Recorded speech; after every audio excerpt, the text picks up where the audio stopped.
My first memory of life, where most people, it's like I was hanging out with mom, or we're going to the beach or something. Mine was like my mom giving me and my siblings away. Anytime anybody's felt like I don't belong for whatever reason, that was my starting identity.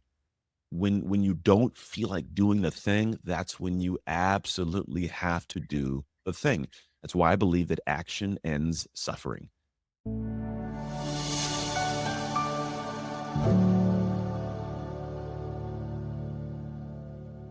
Hello and welcome. Today's guest is a former foster child, NFL football player, competitor on American Ninja Warrior, best-selling author, sought-after speaker, media host, shift coach, and entrepreneur. Host of the Shift podcast and author of the best-selling book, Identity Shift, Upgrade How You Operate to Elevate Your Life. He is regularly interviewed in print and on podcasts, television shows, and stages around the world. Speaking on leadership, resilience, motivation, peak performance, mindset, and diversity, he uses the challenges he's overcome and the lessons he's learned along the way to inspire and empower global audiences. From being a child in foster care to playing in the NFL, to becoming a successful business owner, he has accomplished what statistics would say is impossible. As a keynote speaker and identity shift coach, he uses cutting-edge science and psychology to teach people how to access the power of their identity, to expand their capacity, tap into their full potential, and make shift happen. Please welcome Anthony Trucks. Hello, hello. Welcome. That's an amazing introduction. I'm not gonna lie. That's so well done. I'm like, I want to meet this guy. He seems like a cool guy. He is a cool guy. He is a very, very cool guy. And I am honored to spend this time together. So, first, I want to say congratulations on being named by Success Magazine as being one of the top 25 inspiring leaders in business and personal development to watch in 2022. That is awesome. Well Yeah, done. I Congrats. appreciate that. It was a fun one to get. I didn't know it was coming, and then I was like, someone's like, "You're in a magazine." I'm like, "What magazine am I in?" And it's people that are subscribed to it that follow. So I go to like the local Barnes and Nobles and I find the magazine. I'm like, "Oh!" I tell my kids, "Look it! I told you I'm cool, kids." So Yeah, and Success Magazine, and in their 125th anniversary edition. That is amazing. Very, very well deserved, my friend. thank you. Very well deserved. I appreciate it. I'm not taking it. It took me a lot of years to be able to actually say thank you like accept it. So I received that. Thank you. Now, you have had several identities over the course of your life's journey. I referenced some in your opening. Yeah, So let's talk about a few of them. yeah. Let's do. Which one do So, you know about? wow, foster care at 3. Yeah, that's not a fun one. It's Now, it's not a let's fun just one. go right there. What was your earliest memory, and Yeah. how did that shape your early years? So the first memory is actually of being given away. I do remember it oddly. I can tell you the layout of my house when it all took place. It's one of those things where I found out later when you have, traumatizing type experiences, they sear themselves into your brain. So my first memory of life, where most people, it's like I was hanging out with mom, or we're going to the beach or something. Mine was like my mom giving me and my siblings away. And so that's an initial identity that you start with. And no matter what it is in the beginning, that thing, it gets rooted and a seed grows from that of who you see yourself to be. So for many years, I've dealt with abuse, starvation, torture in the foster care system. And so when I was older, I didn't think and I say older, not much, 8, 9, 10 to 14, I didn't think I deserved much. I didn't think I was worth very much. I harbored this sense of like I was a burden to most of the world. And it was tough because that, as much as I would say it disappeared when I got a chance to go to college, NFL, it took till my early 30s to actually feel like I had a worth to the world that was beyond just my ability to play sports. And so for me, that identity was the first one of I don't belong. Anytime anybody's felt like I don't belong for whatever reason, that was my starting identity. Hmm. And when did that shift for Uh, you? it shifted. So I think it shifts many different times, different ways. to think that I don't belong, that first one shifted when I was, able to get to the point of getting, like, a college scholarship. So, high Mm, school, I didn't belong. I was, the first time I was around people that looked like me, I was adopted by an all-white family. I was adopted, into this realm where the community didn't look like me. I was the only person on my elementary school that looked like me, and so I never felt like I actually fully belonged. Now, I did feel loved in my home, but it wasn't like this anchored, like, "Oh, I'm here." And in fact, my first couple years of playing football when I was trying to find my space of where I belonged, I wasn't very good. And it wasn't until I had this off season where I kind of got tired of not feeling like I mattered. And I just put this weird level of effort and energy into being great that I came back the next year and was just a dominant force when I played. And so that was the moment in time where I felt like not only did I belong, but I'd risen to the top of my group, my peers. I was the best player on the team, mm. played well, and so that was the first like, "Oh, I do belong. I do have a space in this world, and this is my space in this football field." Yeah. And that must have been quite an adjustment from feeling like you don't belong, feeling like you don't have a place in the world, to then being adopted at 14 by an all white family that had children of their own. Yeah. So, what what was that experience like for you when you're bringing in this identity already of I don't belong, and then you don't look like them, you're not biologically Mm. related, and you're coming into this environment where you feel loved, but there's still that not quite belonging. How did you navigate that? Because I know that's something that so many people struggle with. I think they could benefit from your insight. Yeah, and that's the thing is I do what I do now, and I share these stories because I know people will benefit. Like, it doesn't always benefit me to share it, to be quite honest, Mhm. but it is I do realize that there's a lot within my story that I didn't realize was a benefit to the world. So, I mean, at this time, we're talking from the age of 6 years old to 14, I was in this family, and we were really poor, by the way. So on top of that, we didn't have much. I was the kid that we had bags from the Goodwill that we would have. Like, they'd give us bags, like, we didn't have much of anything, and so in this whole realm, you feel like I'm a poor kid. I had holes in my shoes. I got this, nasty fro because I couldn't afford to get my hair cut, like, didn't have much, and I also didn't look like them, and I think what you do is you find a way to just sheerly survive. I think Mhm. that's what a lot of life is you're just surviving, and when you're surviving, you're not in a joyous, fulfilled, happy space, and so because of that, the actions you take, they aren't hopeful.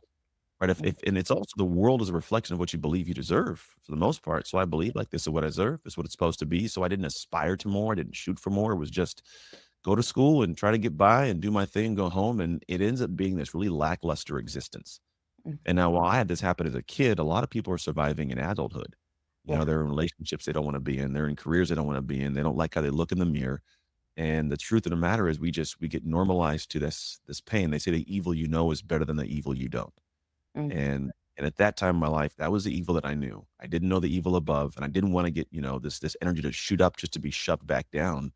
And I even at the base of me was like, "My own mom didn't want me, so what makes me think that I should do and be great things?" And so that was kind of the thought. And to be honest, what was the biggest, like, we'll call it pivot, the thing that people have to look into, was I look at all those emotions and feelings as a level of suffering.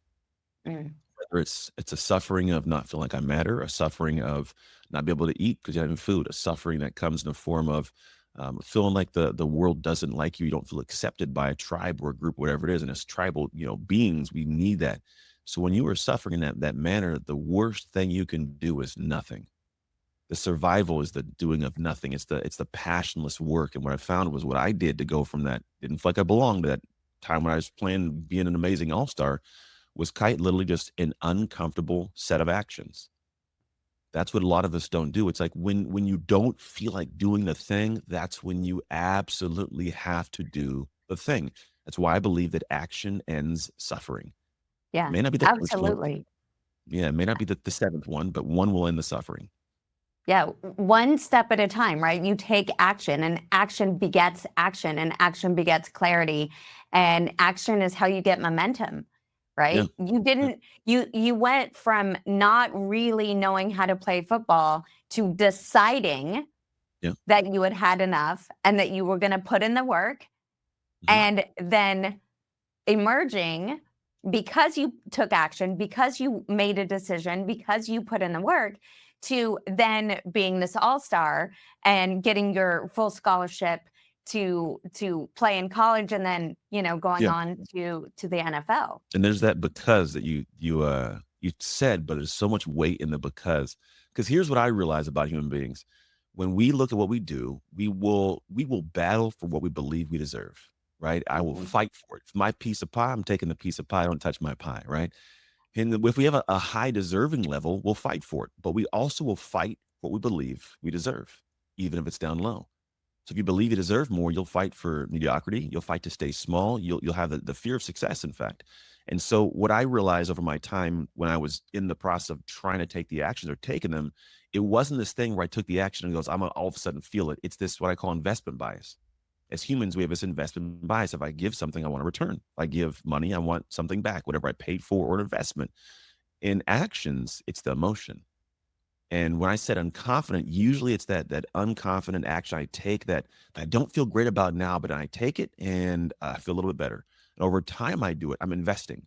And what happens is over time, the unconfident action that didn't feel like it was me to do in the first place, the return ends up being, this is who I am now. And when I talk about this investment bias or that deserving, the more work you do in the dark, the more that level rises to a level of deserving.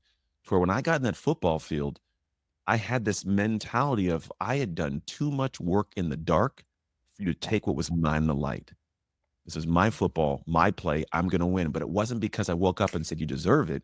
It's because I did that dark, unconfident action work over time. Yeah, it's you put in the time, you put in the work. It's that drive, that determination, and that discipline that you had to do the thing when you didn't want to do it. All day To long. get up and hit the gym when you didn't want to hit the gym, when you were tired, when the weather wasn't great, when maybe you weren't feeling so hot. Like you committed, you made a decision, you took action, you committed to yourself, Mhm. and then you developed those muscles of that discipline. Yeah. You have to. If you don't, then at the end of the day, you're not going to have the outcome. And this is this is not new information is a hard thing. What you're saying, and I hear people say, they go, I've heard it before. And I go, yeah, you've heard it before, but did you listen to it? Right? Because the idea is we all get to this point of like I took the action, committed to it. I was, desired, and I was, all. And I think in that moment we're actually looking for a commitment to the end destination to motivate me to keep moving. And I think that is the wrong focus when you hear that. I think what you should be saying is, how do I stay? You said discipline, disciple, plan, right? To follow a plan, right? So the idea is like, how do I stay in a space of following a plan? First, have a plan. Most people don't. We just have this emotion that drives us. I'm going to determine. Willpower's going to get me there. No, have a plan, right? Secondly, I'm really big on you got to fall in love with the day, not the destination. The Oh, that is destination. a mic drop moment. Say that again. You got to fall in love with the day, not the destination. Because if you fall in love with the destination, then you'll hate the days to get there. It's like you're going to climb a mountain, and if you hate the entire climb of the mountain, the peak, you're not going to be there very long. It's not even worth the travel. But if you love every step of the hike of the mountain and seeing the animals, then what happens all of a sudden, you go, oh, I'm at the top of the mountain. This is cool. It's a cherry on top. But then you go, you know what? I want to go back to climbing more mountains. And you fall in love with the process of the day, like the minutia that people hate, you love. And so what happens is you climb more mountains, you have more peaks. But if you only love the destination, you'll hate climbing, which means you don't get to have as many peaks. Absolutely. So, how do you find the joy in the moments of the day of the journey? Yeah. You find them on purpose. You said that. Look, Lily, you have to find them. There are a lot of things that I do on a daily basis I do not thoroughly enjoy. This is just the nature of the world we live in. Yeah. And what I find is a lot of people are trying to, how do I want to just all of a sudden like, no, you have to go seek something and you'll find it. Because if not, you'll seek what your brain goes out to find. If you're looking at something going, I hate this, you'll always find things you hate. If you go, I'm going to find a way to love this, you'll find things that you love. There are certain, we'll call it honeydews my wife asks me to do. And there's things where I'm like, I don't really want to do that. I don't want to go take that, right? But I go, you know what? There's this album I've been looking at listening to. So I'm gonna play that in the background while I go and do this work. Or you know what? My wife wants me to go help her at one of her businesses. Like I'm gonna go because I get to spend a half hour there and a half hour back hanging with my wife. Let's go do that. I purposely seek to find the joy within it. And when you have that focal point, you're getting what you want out of the effort you give. So yes, the byproduct will be the task I don't want to do gets it done, but I'm not in it for the byproduct of this task. I'm in it for the reason I set out, which was to spend time or listen to the album. And when I do that on purpose, I have a lot more joy in life. And I have a lot more perspective that filters and sees things that could be negative as more positive. So I have more enjoyment in life, and then I'm actually enjoying the steps of the day.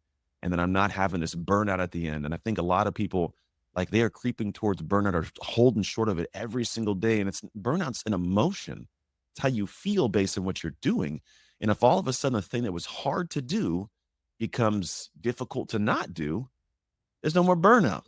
It's enjoyment, right? It's like you could be the person that hates working out and it drives you insane and you get in shape and you go, I hate this, and you blow back up, or you go, man, I love working out. I can't imagine a day not working out. Well, you stay in shape for longer, you're healthy, you live, like there's a difference there. And really it's just a matter of perspective and also who you see yourself to be in time. One, I love your notion of taking advantage of net time, Yeah. right? You mentioned, well, if you've wanted to listen to this album, listen to it while you're doing the honeydew list, the Mhm. tasks that maybe you don't love. Now you're feeding your soul, you're in doing some self-care Yeah. because that you wanted to do that album. That album is gonna give you, give you the vibes and the feels, and you're gonna get in the groove, and it's gonna give you energy and all the things, right? Yeah. So you're taking advantage of the time that you would be doing something that maybe in and of itself wouldn't bring you joy, and intentionally layering in things that would bring you joy. So you are conditioning yourself to find the joy, right? It's a Mhm. muscle. Mhm. You are being intentional about how you're layering that in. Yeah. You are taking advantage of no extra time. You also referenced taking advantage of, like, reframing the perspective to take advantage of that drive time to spend quality time with your wife, to be Yeah. able to connect. I mean, what an amazing gift that is. So I love how what you're telling the audience to do is control your perspective, Yeah. right? To make intentional choices, to take advantage of of net time, of the no extra time, the things you can layer in. You also essentially referenced habit stacking, right? Oh, yeah. How do you layer in these things so that you are creating the routines that sustain the habits, whether that's, gym or finding joy. I have like this infatuation with focus. Like if you think about whenever we're like in a flow state and time melts away, it almost feels like it's like I'm nourished. Yeah. It doesn't matter. I could have been in focus for the last hour writing a book that's been tough to write. But when I get that past that first 5 minutes, right? It's like the thought of I don't want to do it, but I just get in and I start to just pay attention and dial and I focus on it. All of a sudden it melts away. The album is just flowing. I'm in groove. I'm talking to my wife. I don't even none of the rest of the stuff is there. I'm in such a focused flow. I think distraction just it kills us. Like with distraction, our energy dies because it's like I'm all over the place and I feel drained and right. But if I can just get rid of it all and just focus, there's like this immersive, clean, like nourishing space there, and so much more gets done. And so for me, what I'm trying to do really with all those things, like I need something to focus on when we go into these things and all I'm focused on is negative, I will find ways to get my phone out and I'll do different stuff. And you're distracted. And now the thing didn't get done. So now you feel guilty because it didn't get done. And you're behind the schedule. Now you have anxiety and there's stress, there's arguments. Or I could have chose to focus on something positive, which gets me in that space of like, and I say infatuation, like that's a different, like you should feel that word, like, ah, I love that. And then I'm there, and then I'm like, oh, now I get done, and that thing got completed. I enjoy while doing it. I've made more progress. I have more peace, and I got a great energy to move forwards. Yeah. So powerful. So powerful. And these are things that everyone can do, All right? day. It doesn't matter where you're from, it doesn't matter what resources you have. You can control your focus, you can choose what you're focusing on, you can develop your discipline muscle, your perspective muscle. You can find the gratitude, you can find the joy. I mean, these are amazing things that I think so many people need right now Mhm. after the last 2 years and what's going on in the world, to have the power to make shift happen. Yeah. Yep, you gotta have them. I mean, that's the thing is, that I love you say that. I love that makeshift. It's my thing. I love makeshift happen. If you remove the F, people get what that means to, make shift happen. But none of that happens without action being taken and momentum being created. And with all the things we're saying, yes, people know like I should be able to get focused and discipline. The hard part is, to be quite honest, people don't go through any kind of stages. They just sit down and go, I got to get this done. And that's what they do. They sit down and now the onslaught of all the things they should have prepared for, should have done, it comes pouring down on them. And they get to these spaces of anxiety and frustration and overwhelm. And all of a sudden they're trying to just survive the day and then distract themselves with a TV show and a bottle of alcohol, right? There's these things that kind of pop in. And so for me, the most important thing for someone going, okay, Ant, how do I find a way to get focused? Like, cool, just sit down and plan out that hour. Don't just go block time. I'm gonna write a podcast, make a podcast on Friday. No, no, no, no. Like, sit down and go, hey, what are the steps to making a podcast? How much time is it gonna take? Like, spend an hour, 2 hours before you even move into action on just planning out what it looks like. And then you can sit down, and if you could focus what it is, you can now focus on just that hour, and it allows you to be at easier focus to get more done. You can actually make progression over time. But when you are focusing and you have too much to focus on, you are killing yourself. Yeah. Yeah. Too much to focus on equals distraction. All very sure will. It equals distraction or analysis paralysis Mm, or, overwhelm, all the things that happen that then nothing gets done. We touched on it earlier with, you've had several different identities, yeah. identities in your life's journey. And you have, through all of them, had to cultivate the ability to pivot and to shift them. Hmm. So, for people who are saying, oh, well, he can talk about all this stuff. He was an NFL player, Yeah, I hate that one. which, people think that. Yeah. And while that was true, that's not your identity. That's not No, the identity that you hold on to. no. What was the shift in your identity from being an NFL player Mhm. to being an entrepreneur? Yeah. Well, the first one is to realize that over time, all of us have led into an identity. It either happens by chance or by choice. Most of us happens by chance. We read something, saw something, learned something as a kid, beliefs instilled in us, right? So there was a journey of identities of being a young father, meet my real father, all the stuff to get into, being the first one of my family to go to college. My mom's, sick, my adoptive mom. And so all this stuff leading into the NFL. And you get into the NFL, and it's weird, like, that's one of those ones that's like an anchored identity. It's who Yeah. you are. I'm an NFL player, like, that's one you wanna put in a plaque. And then, at some point in time, again, by choice or by chance, you lose it. So I Mhm. had an injury and my career ended, and I came home, and I was like, "Well, who is Anthony without football? Like, I'm nobody, right?" I was football, and then, like, I'd say, like, the fruit of the tree, I was the apple, and the apple fell off the tree, and it rotted eventually, and then it took me time to realize what you've just kind of said is we have never been the fruit, we have always been the tree. Mm. And for me, when I was only looking at that one piece of fruit, I lost sight of the tree and the rest of the fruit. So I didn't water it or give it nutrients or prune the branches. So the marriage fell apart, my health fell apart, everything fell apart. Business was tanking, like I wasn't anything, all because I'd lost sight of what really was producing the fruit, which was me.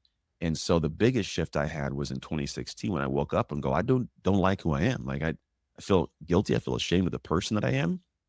And for some reason, I couldn't like see the path out. I'd been doing the things, buying the courses, reading the books, all this stuff, and I go, I don't like me. What is going on? And the more I looked at it, I was just like, well, I hadn't been taking the actions in the direction of what would be my level of joy or my greatness. Right. I was doing what I had to do to survive. And in that spot, I did the first thing we all have to do. I finally saw me. Like, we end up being in funky places, but still doing work and going, "Why is it that I'm not getting farther ahead? I'm doing the work, I'm doing the thing." Well, yeah, but you're doing the stuff that you kinda feel comfortable doing or the stuff that doesn't scare you, or you're doing the things you saw somebody else do. Mhm. It's not your work. If you don't do your work, you can get tired and get nowhere. So for me, I had to take the really hard, critical, ego-based look and go, where do I need to stop my ego from showing up, Mhm. stop being in denial and go, I got to work on this specific thing that may poke my soul, but it's got to be done. And so I found those things. And when you notice those, it is not fun. We all have friends, they'll tell us too, we cut the friends off, "Oh, you don't support me." No, no, maybe they support you enough to tell you what you need to hear, Yeah. not what you want to hear.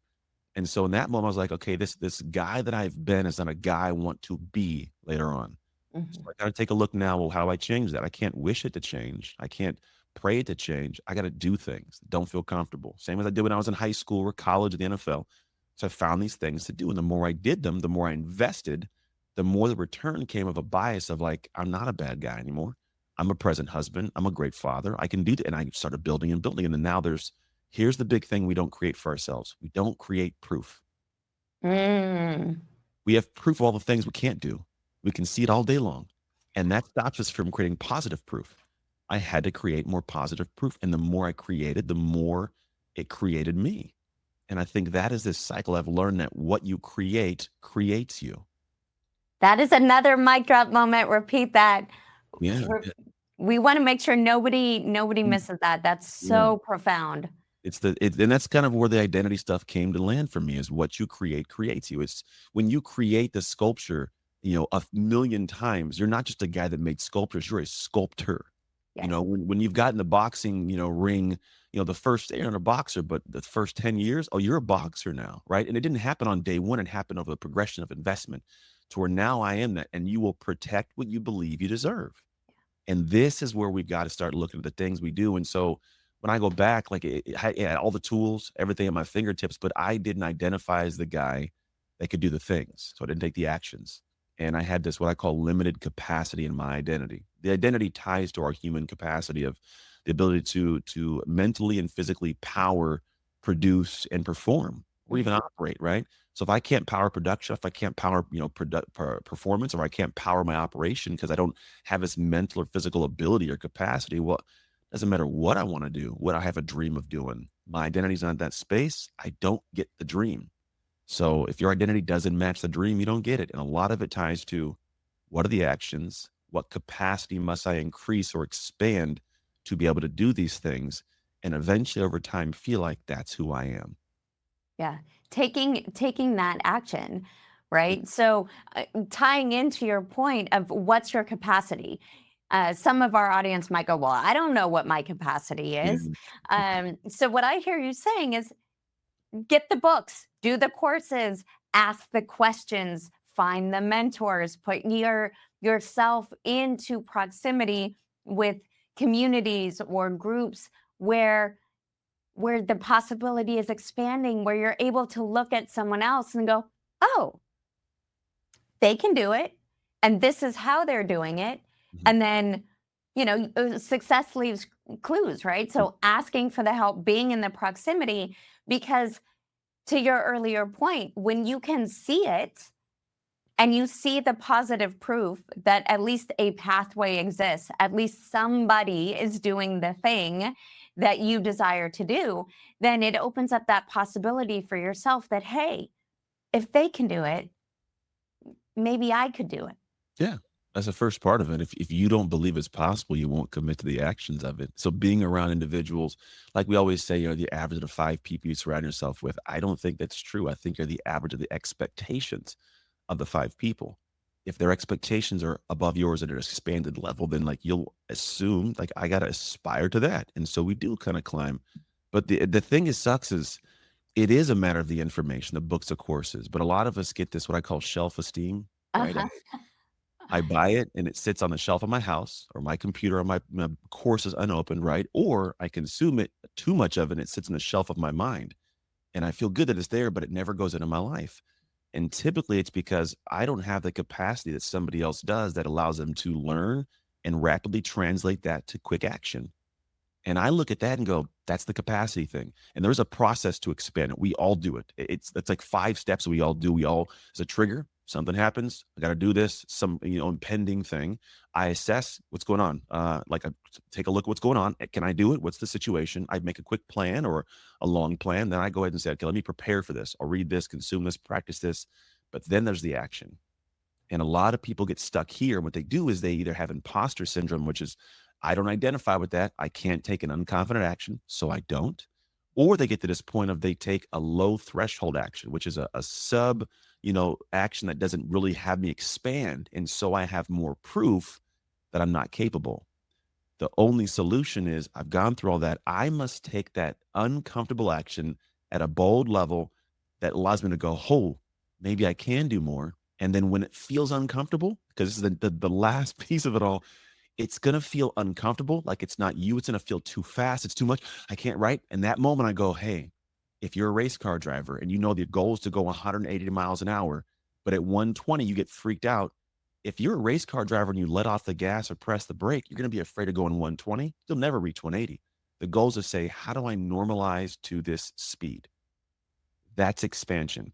I'm there as opposed to slowing down. Let me grab the steering wheel, go ahead and just hold on to this bad boy, and I'm going to find a way to accelerate and go faster. And it's in that moment we truly expand, and what was hard before becomes easy. Now it's a no-brainer. Yeah, I read the books, the courses, I do the things, and I give me more, give me more, give me more, because you have the capacity to do so. Let's talk a little bit about when this shift hit the fan Yeah.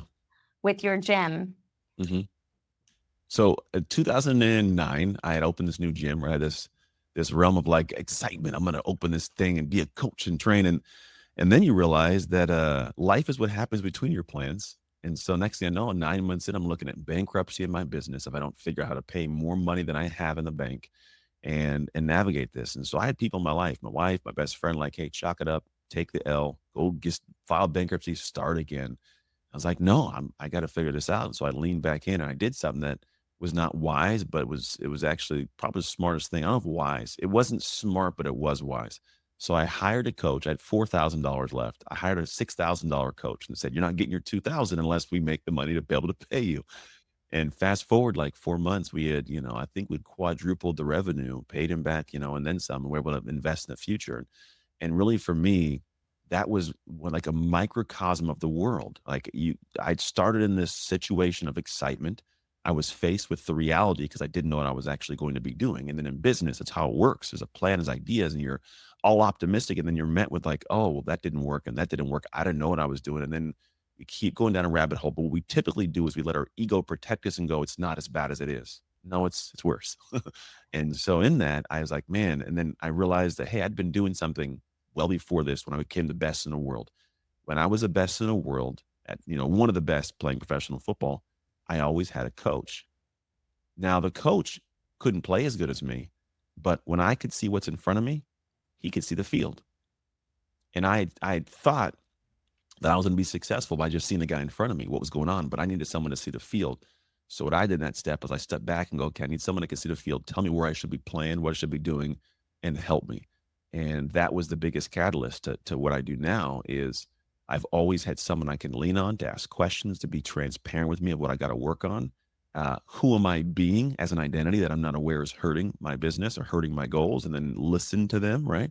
And then make adjustments and not be afraid of looking different. Because I'm really big on, I think, some of the hindrances in business is people taking that, not just unconfident, out of character actions. There's a thing where we don't want to be seen as out of character, but the reality is out of character is not bad. Out of character could be you being a better speaker or more, boisterous, person with your message. Out of character could be the person that's more disciplined and consistent and focused, right? Not your typical character, but that kind of character wins. If you're afraid of doing that, it's going to be a problem. You're never going to have the success you want.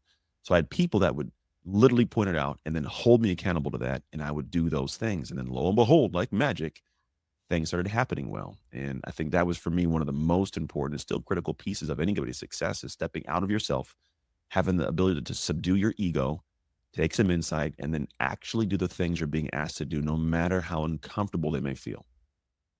That follow through, that perspective, and the accountability and the support, right? The seeing the things you can't see because you don't know what you don't know.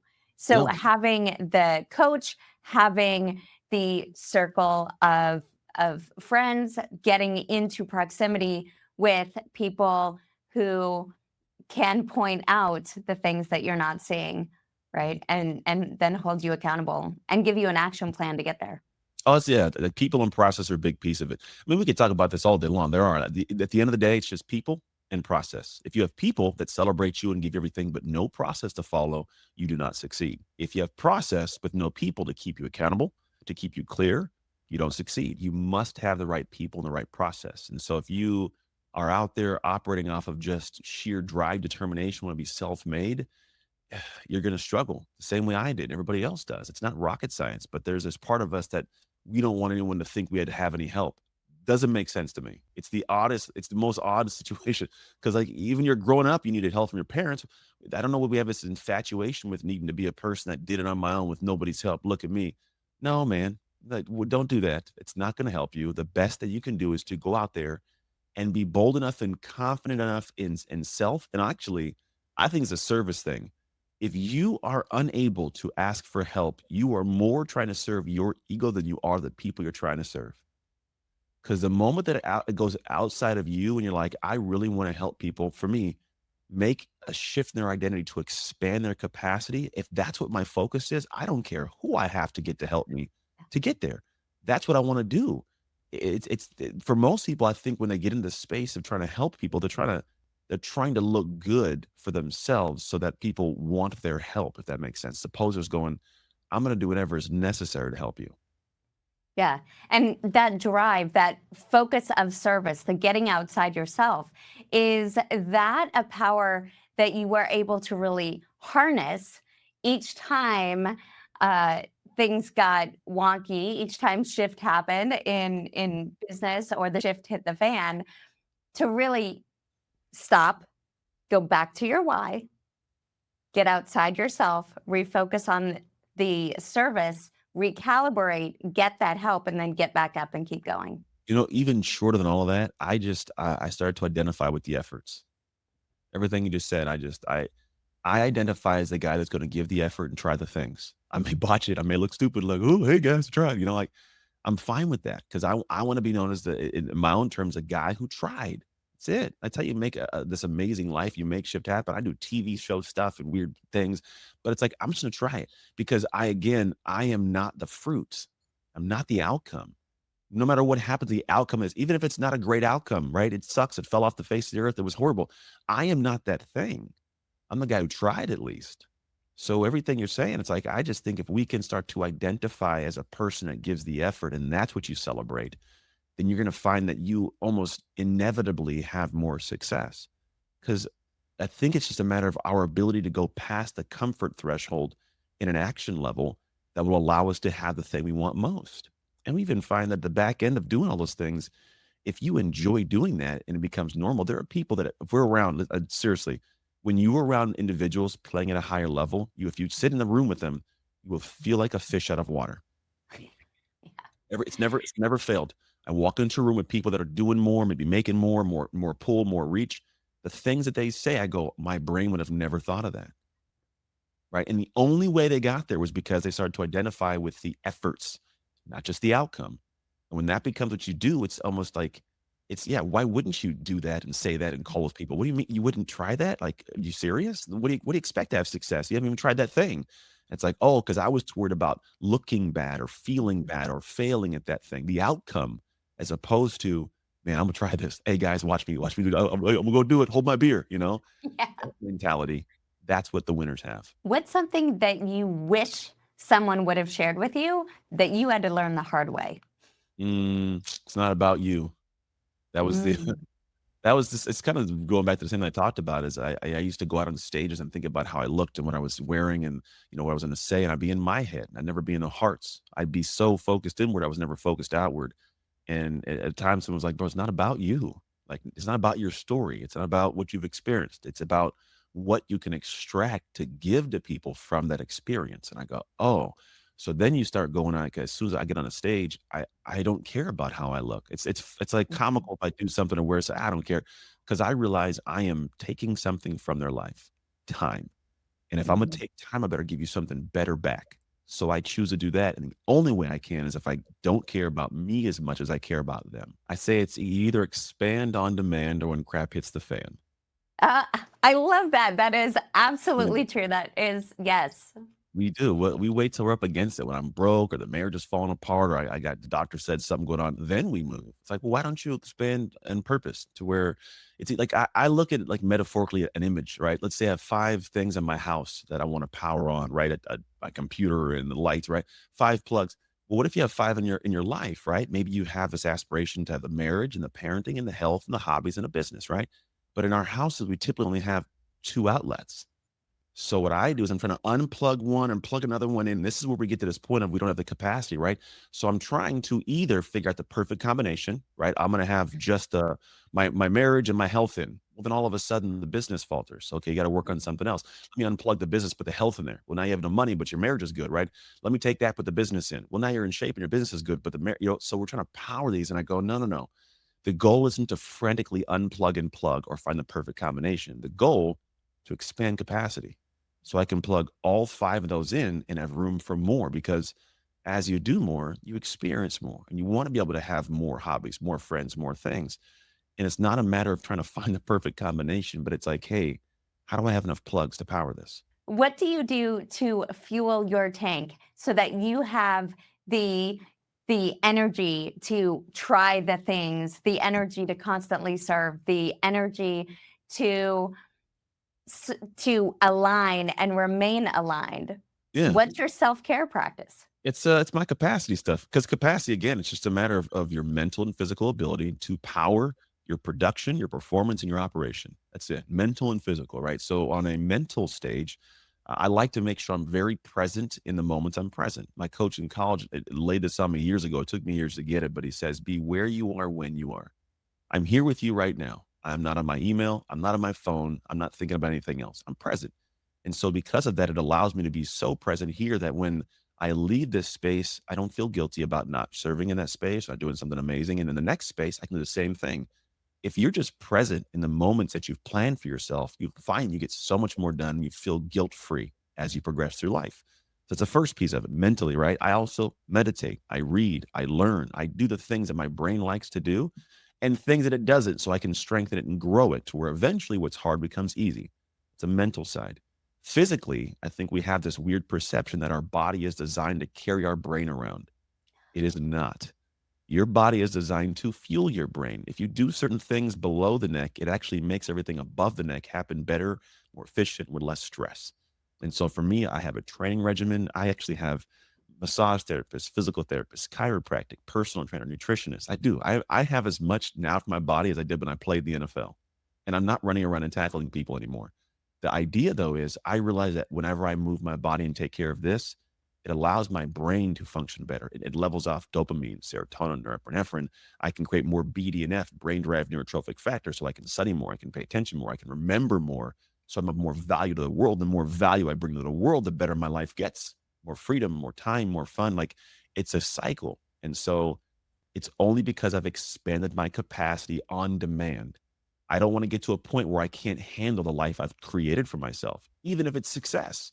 And so I'm purposely always in a space of I'm not going to wait for a trigger that throws me. I'm going to create the trigger and get better, get fast, get stronger, lift some more weight, run fast, get some more cardio, right? Hey, read more books.